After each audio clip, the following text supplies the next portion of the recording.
এটা আমার মেয়ে এই কফিটা অনলাইনে পাঠিয়েছিল। সেদিন আমি এইটুকু ভিডিও করে রেখেছিলাম। তো সেদিন তো আমি জানি না তখনও যে এরকম আচানক একটা খারাপ খবর পেয়ে যাব। তাই কফিটা আমি বলেছিলাম বাবু পাঠাস না, তো ও আমাকে বললো মা খুব খেতে টেস্টি, তুমি একটু খেয়ে দেখো। এইখানে 2 রকম ফ্লেভারের কফি আছে, 2 রকম কি 3 রকম, আমি একটাই বের করছি। যাই হোক কফিটা তারপরে বানিয়েছিলাম, বানিয়ে খেয়েও ছিলাম। কি করতেছো মালদিকা? সই করা প্র্যাকটিস করতেছো? এই যে মা সই করা প্র্যাকটিস করছো। দেখাই তো জানো মা তোমার সই। আসলে মার পোস্ট অফিসে কাজ আছে, তাই সই করা হাত কাঁপে, তো সই করা প্র্যাকটিস করছে। তো তারপর খবর পাই যে আমার সেজু পিসি চলে গেছেন এই পৃথিবী ছেড়ে। খুব অসুস্থ ছিলেন, অনেক দিন ধরে ভুগছিলেন, উনি অবিবাহিত ছিলেন। তো সেই জন্য আমাদের তো একটু নিয়মকানুন মানতেই হবে, কারণ মার নিয়ম পড়ে গেছে। তো যাই হোক, রাধে রাধে বন্ধুরা, আশা করি আপনারা সবাই ভালো আছেন। আমার প্রিয় পরিবার, প্রিয় দর্শক, আমি ইন্ডিয়ার ওয়েস্ট বেঙ্গল থেকে ভূমিকা মীনাক্ষী আবারও এসে গেলাম আজকে একটি নতুন ভিডিও নিয়ে। আশা করি আপনারা সবাই ভালো আছেন, আর দেশে বিদেশে যেখান থেকে আপনারা আমার ভিডিও দেখছেন সবার মঙ্গল কামনা করে আমি আজকের ভিডিওটি শুরু করলাম। গতকাল আর আমি কোনো ভিডিও করতে পারিনি, মানসিক অবস্থা খুব খারাপ ছিল আমাদের, এখনও খারাপ। তবুও বুঝতেই পারেন একটা বাড়িতে এরকম অবস্থা গেলে কি হয়। তারপরে আমার মায়ের যেহেতু অসহ্য পালন করতে হচ্ছে, মা তো এখন আর ঠিক নেই। ওই যে পোস্ট অফিসের কাজের জন্য বড় মামা বললেন যে মাকে সই করতে হবে, সেই হাত কাঁপছে, সই না মিললে পরে অনেক ঝামেলা হবে। ব্যাংকের কাজ, পোস্ট অফিসের কাজ, এইগুলো নিয়েই মাথায় ঝামেলা চলছে। তারপরে আবার এই একটা খবর, সেখানে মাকে নিয়ম করাতে হচ্ছে। এখানে আমার একটু দ্বিমত ছিল, কিন্তু কিছু করার নেই, এই অসুস্থ মানুষটাকে নিয়ম মানতে হবে, সেটা কেউ বলেছে, যার জন্য একটু ঘরে অন্যরকম প্রবলেমের সৃষ্টি হয়েছে। তো ঠিক আছে, সেই জন্যই আমি এই যে এত কাচাকাচি ধোয়া পরিষ্কার করা সব আমার শুরু হয়ে গেছে, কারণ একদিনে তো সবটা পারবো না। আজকে এই ঘরটা আমি একবারে ডিপ ক্লিনও করে নিলাম, একবারে বিছানার চাদর টাদর সব উঠিয়ে পরিষ্কার করে ঝুল টুল ঝেড়ে যতখানি সম্ভব করে নিয়েছি। কারণ কি বলুন তো, আমারও তো বয়স বাড়ছে না আস্তে আস্তে। এখন না আমি আর, বিশ্বাস করুন বন্ধুরা, আমি না আর পেরে উঠি না। এত চিন্তা ভাবনা মাথায়, মানে একটা দিন ভিডিও না দিতে পারলেও আপনাদের সাথে আমার মনে হয় যেন যোগাযোগ বিচ্ছিন্ন হয়ে গেল। হ্যাঁ, সত্যি কথাই, এখন কোনো নেগেটিভ কথাও নিতে পারি না। কিন্তু কোনো একটা কিছু হলে যেন নেগেটিভ কথাবার্তা মানুষ এমনভাবে বলতে থাকে, মানে সেটা কি বলবো, সেটা আর কিছু বলার ভাষাই খুঁজে পাই না। তো সেই জন্য ওই ভাবি যে মানে এইসব মানুষদের থেকে দূরে থাকবো না। এক একটা এরকম ঘটনা ঘটে, আর যাদের কথা আমি শুনতে চাই না, হ্যাঁ, তাদের মতো করে তারা একরকমভাবে আমাকে বলে যায়, অথচ দেখতে লাগে কিন্তু আমার মাকে আমারই, আমার আর আমার মেয়ের। যাই হোক, সেসব কথা আর কি বলবো, সেগুলো তো অনেক মনের দুঃখের কথা, বেরিয়ে যায়, না বেরোনোই ভালো। তো যাই হোক বন্ধুরা, এদিকে আমি এই ঘরের মোটামুটি ঝেড়ে এই যে বিছানাটাও চেঞ্জ করে নিচ্ছি। আর এর আগের দুদিনের যে ভিডিও গেছিলো আমার হেলথের ওপরে, মানে শরীর স্বাস্থ্যের ওপরে, আশা করি আপনাদের সেগুলো ভালো লাগবে, ভালো লেগেছেও হয়তো। আপনাদের কমেন্টসের উত্তর আমি আজকেও ভেবেছিলাম অন্যরকমভাবে একটুখানি, অনেক কিছু তো বলা হয়নি, সেগুলোকে ডিটেলসে ভেঙে আর একটু বলবো, কিন্তু বিশ্বাস করুন মানসিকতা সেরকম নেই যে ক্যামেরার সামনে বসে আমি কথা বলবো, তাই আজকে ভিডিওটা এইভাবেই দিলাম। হ্যাঁ, তো তারপরেও যারা কমেন্ট করেছেন তাদের কমেন্টের অবশ্যই আমি উত্তর দেবার চেষ্টা করব। আমাকে একটুখানি সময় দিন। আমিও চাই আমি যেভাবে সুস্থ হচ্ছি, আর যারা এইটা ফলো করবেন তারা নিশ্চয়ই সুস্থ হবেন, কেন সুস্থ হবেন না। হ্যাঁ, তো মায়ের ঘরের বিছানারও আমি কম্বল বা যেই জিনিসগুলো ধুয়ে ফেলার, আমি কিছু জিনিস ধুয়ে ফেলেছি। আজকে অনেক জামা কাপড়ই কাচা হয়ে গেছে, সেগুলো ভেজাতে যে আমি চলে এসেছিলাম। আর ভিডিও ছোটই হয়েছে আসলে, কি বলুন তো, ক্যামেরা রেখে রেখে মানুষ মাথার ঠিক নেই তো, মানে কাজ করার কথা মনে থাকছে না, যে ক্যামেরাটা লাগাই তারপরে কাজ করি, এগুলো মনে থাকছে না। এদিকে স্বাভাবিকভাবেই আমাদের মনের উপর যদি প্রেশার পড়ে, আমার মেয়েরও কিন্তু মনের উপর ভীষণ রকম একটা প্রেশার পড়ে। সেই জন্য যে ওর সাথে সব কথা আমি শেয়ার করব, কালকে ও যখন বাড়িতে একটা অশান্তির সৃষ্টি হয়েছে, সেই সময় মেয়ে অফিসে, সব কথা মেয়ের সাথে শেয়ার করতে পারছি না, বলতেও পারছি না। ইভেন এখনও পর্যন্ত, আজকে ওর শনিবার ছুটি, খালি যেটুকু জানানোর সেটুকুই জানিয়েছি, বাকি কথা কিন্তু আমি এখনও মেয়েকে বলিনি। কারণ ও বেচারা বেকার বেকার আরও চিন্তা করবে, মাথাটা গরম হবে, রেগে যাবে স্বাভাবিকভাবেই। ও তো কাজের মধ্যে ব্যস্ত থাকে, তাই না? তো এদিকে আমি যখন ঝাড়ছিলামই সব, তো ভাবলাম একবারে যতখানি পরিষ্কার করা যায়, কারণ আমি একটু দেরিতেই কাজ শুরু করেছি। সকালবেলায় মা দুধ মুড়ি খেয়ে নিয়েছেন, তারপরে আমি কিছু খাইনি। তো 1 কাপ কফি, হ্যাঁ কফি খেয়েছিলাম, ব্ল্যাক কফি, ব্যাস। আর আজকে অন্য কোনো আমার যে নিজের ডায়েটটা আমি চলি, সেটাও চলা হয়নি। গতকাল তো মানে রান্না বান্না আমাদের ঘরে কিচ্ছু হয়ইনি। মেয়ে জোম্যাটোর থেকে খাওয়ার নিরামিষ অর্ডার দিয়েছিল দুপুরবেলা, ব্যাস। আর রাত্রিবেলা আমি কোনো রকমে ওই জোম্যাটোর অর্ডারের তরকারিটা আমি রেখে দিয়েছিলাম, রাত্রিবেলা খালি প্রেশার কুকারে একটুখানি ভাত করে নিয়েছিলাম, ব্যাস ওইটুকুই। মানে এত মানসিক পরিস্থিতি আমাদের খারাপ হয়ে গেছিলো। ঠাকুর করুক সেই অবসাদ, সেই মানসিক পরিস্থিতি যেন আমরা কেটে উঠতে পারি।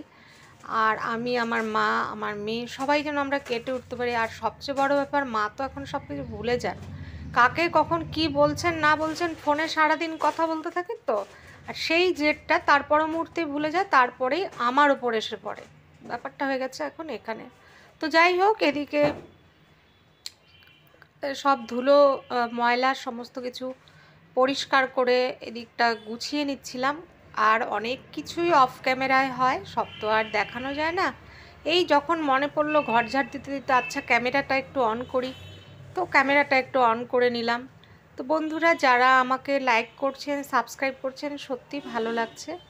আমাকে অনেকটা দূর এগোতে হবে, বিশ্বাস করুন, আমাকে অনেকটা দূর এগোতে হবে। তাই আপনারা আমাকে একটু ভিডিও স্কিপ না করে দেখবেন, পারলে যে ভিডিওগুলো মনে হয় যে দরকারি সেগুলো শেয়ার করবেন, আর হচ্ছে সাথে থাকবেন, কারণ আমাকে সত্যিই এগোতে হবে।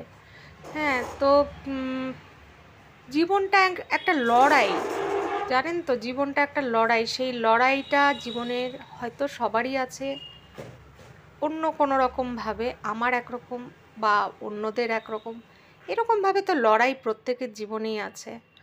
তো যাই হোক, এদিকে অনেকটা বেলা হয়ে গেছে, একটুখানি আলু ভাজা বাটার দিয়ে, আর এমনিই তো ওই যে অসহ্য চলছে, কী বা করব, আর একটুখানি সেদ্ধ ভাত করে মাকে খেতে দিয়ে নিলাম। আমি এখন ভয়েস দিচ্ছি, সন্ধ্যা হয়ে গেছে, কিন্তু আমি কিন্তু এখনও কিছু খেয়ে উঠতে পারিনি। এই ভয়েস দিয়ে ভিডিওটা এক্সপোর্টে বসিয়ে তারপরে দেখি একটু কিছু খাবো।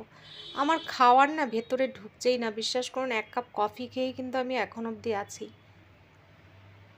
বাইরে অন্ধকার হয়ে গেছে, যেহেতু আজকের ভিডিওই আজকে পোস্ট করব, গতকাল ভিডিও করা হয়নি, কিচ্ছু করা হয়নি, তাই জন্য কতক্ষণে এই ভয়েস দেব, তারপরে সেটা এক্সপোর্ট হবে, তারপরে আপলোড হয়ে আপনাদের কাছে গিয়ে পৌঁছবে, সেটাও এখনও আমি জানি না। তবে চেষ্টা করব 7টার মধ্যে যেন ভিডিওটা আপনাদের সামনে আমি তুলে ধরতে পারি। তো একটা মানুষ পৃথিবী ছেড়ে চলে গেলেন, ঠিকই আছে, আমার মনে হয় যেই রকমভাবে উনি কষ্ট পাচ্ছিলেন, প্রচুর কষ্ট পাচ্ছিলেন আমার সেজ পিসি, তো একদম বিছানায় শয্যাশায়ী ছিলেন অনেকগুলো বছর ধরেই। আর যেহেতু উনি বিয়ে করেননি, সেই জন্য এইগুলো পারিবারিক কথা আমি তুলতে চাই না, অনেক ব্যাপার আছে ভেতরে।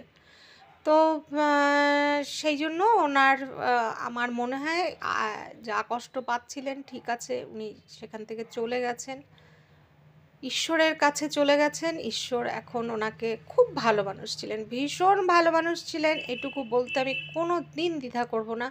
আমার সেজ পিসি খুব খুব একটা ভালো মানুষ ছিলেন। তো যাই হোক, উনি এখন ঈশ্বরের কাছে চলে গেছেন। এখন উনি শান্তিতে থাকবেন। উনি যেখানেই যান না কেন, ওনার আত্মার শান্তি কামনা করি, ওনার সমস্ত কাজ ঠিকমতো হয়ে যাক। আপনারাও প্রার্থনা করবেন উনি যেন শান্তি পান। এখন যেন উনি শান্তি পান। আর সত্যি এত কষ্ট পাওয়া মানুষগুলিকে যখন চলে যায়, তখন আমার মনে হয়, আমার ভেতর থেকে মনে হয় পুনর্জন্ম যেন আর না হয়, আর না হয়, আর না হয়। এটা আমার ভীষণভাবে মনে হয় যে পুনর্জন্ম যেন আর না হয়। কিন্তু সত্যি কি তাই? যদি সত্যিই তাই হয় তাহলে তো ঠিকই আছে, আর যদি না হয় আবারও জন্ম নেয়, জানি না তাহলে কি জন্ম আবার নেবেন, আর কী বা তার কপালে আবার আছে। তো যাই হোক, এদিকে অনেক কাজ কমপ্লিট করা হয়ে গেছে। এই যে রান্নাঘরও পরিষ্কার করে নিচ্ছিলাম, কারণ গতকাল আমি যেহেতু কাজকর্ম করতেই পারিনি, আমি কি বললাম যে আমি একেবারেই উঠতে পারিনি, তাই অনেকটাই মানে ঘর দোয়ার কাজকর্ম পড়ে আছে। আমি না ভয়েস দিচ্ছি, বিশেষ করে আমার মনে হচ্ছে কি কথা আর বলতে পারছি না। তো যাই হোক বন্ধুরা, এদিকে বাসন কোসনও কিছু ছিল। আমি যেহেতু একটু টিভিটা চালিয়ে রেখেছিলাম, তাই জন্য অরিজিনাল সাউন্ডটা আমি মিউট করে দিয়েছি। মিউট করে দিয়ে এই যে কাজ করছি। অনেক ইচ্ছা ছিল ভিডিও করব কুম্ভ মেলার ওপরে, ভিডিও করব লাইফস্টাইলের ওপরে, হেলথের ওপরে, কিন্তু সেগুলো হয়ে উঠলো না। তো হবে হয়তো, নিশ্চয়ই কুম্ভমেলা নিয়ে আমার কিছু মনের কথা ছিল, সেগুলো দেখা যাক, কাল পরশুর দিনটা পার করি, তারপরে বলার চেষ্টা করবো। আর তার আগে যদি হয়ে যায় আমার মানসিক শান্তি, ঘরেরও মানসিক শান্তি, সবার সব কাজকর্ম সব ঠিক হয়ে যায়, তাহলে নিশ্চয়ই সেই কথাগুলো আমার মনে হচ্ছিল যেন খুব দরকারি কথা, এই মহাকুম্ভ মেলার কথাগুলো। তো সেগুলো আমি নিশ্চয়ই বলবো, কারণ ওটা বোধহয় খুব সম্ভব 26শে ফেব্রুয়ারিতে পর্যন্ত চলবে। তো এদিকে এই যে বাসন কোসন ধুয়ে নিচ্ছিলাম, আর ধুয়ে নিয়ে আমার অনেকটাই বেলা হয়ে গেছে, কারণ পুজো দেওয়া হয়নি, যেহেতু বেলায় কাজ শুরু করেছি। মায়ের অসৎ চলছে, কিন্তু আমি তো ঠাকুরকে দিতেই পারি, তাই ঠাকুরকে তো দিতে হবে, সেইটাও মাথার মধ্যে ঘুরছে। কারণ এরকম তো আমার হয় না সাধারণত। গতকাল থেকে একটা নেগেটিভিটি যেন আরও ভীষণভাবে আমাকে গ্রাস করেছে। তো ঈশ্বরের কাছে প্রার্থনা করি এইগুলো যেন আমি ঠিকমতো সমস্ত কিছু কাটিয়ে উঠতে পারি। আপনারা আমার পাশে থাকলে নিশ্চয়ই আমি পারবো। এই যে সব ধোয়া মোছা করে নিচ্ছিলাম।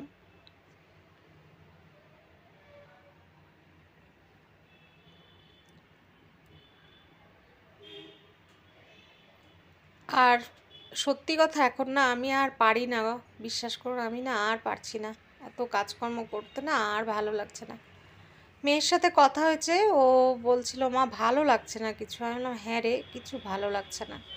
মনে হচ্ছে কি আমরা আবার সবাই একসাথে থাকি, একসাথে থাকলে না মনের জোর, মানসিকতা সব কিছুই বোধহয় ঠিক থাকে, কিন্তু জানি না সেটা আমাদের কবে সম্ভব হবে, আমরা আবার সবাই একসাথে থাকতে পারবো।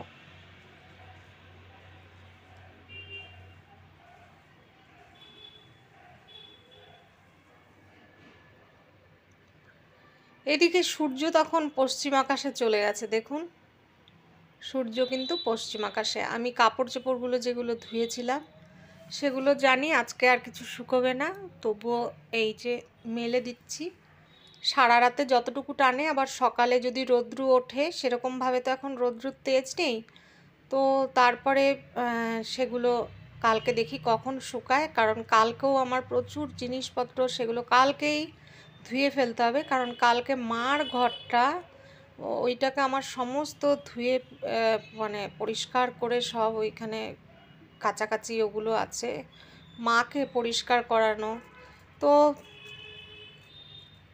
কেউ একজন বলছিল যে আমাকে মাকে শ্যাম্পু করিয়ে সারা শরীর ভালো করে স্নান করিয়ে। তো এই জায়গাটায় আমি তাকে কিছু বলিনি, আপনাদের সাথে শেয়ার করছি যে এত ঠান্ডার মধ্যে এখন যদি আমার মাকে অসহ্য ওঠানোর জন্য শ্যাম্পু করাই, তারপরে সেটা অতক্ষণ এই অবস্থায় যেই মা চলতে পারে না তাকে আমি যদি করাই, তারপরে কি আমার মা সুস্থ থাকবে না আরও অসুস্থ হয়ে যাবে? তো আমি সেখানে তর্ক করিনি, আপনাদের সাথে শেয়ার করি তাই শেয়ার করছি যে এই রকম নিয়ম না মানলে কি হয়। কি হয়, আমি মাকে যতদূর সম্ভব নখ টোক কেটে দিয়ে পরিষ্কার করে দেবো, কিন্তু এই শ্যাম্পু করা আমি শীত পড়ার পরে মাকে সত্যিই করে দিতে পারছি না, এই ভয়ে যে মা নিতে পারবে না এই ঠান্ডা জলটা গায়ে যতক্ষণ পড়বে। মা মাথা ঝুঁকিয়ে আগে আমি শ্যাম্পুটা করিয়ে নিয়ে চুল শুকিয়ে নেবো, মার তো সেই পরিস্থিতি নেই শরীরে।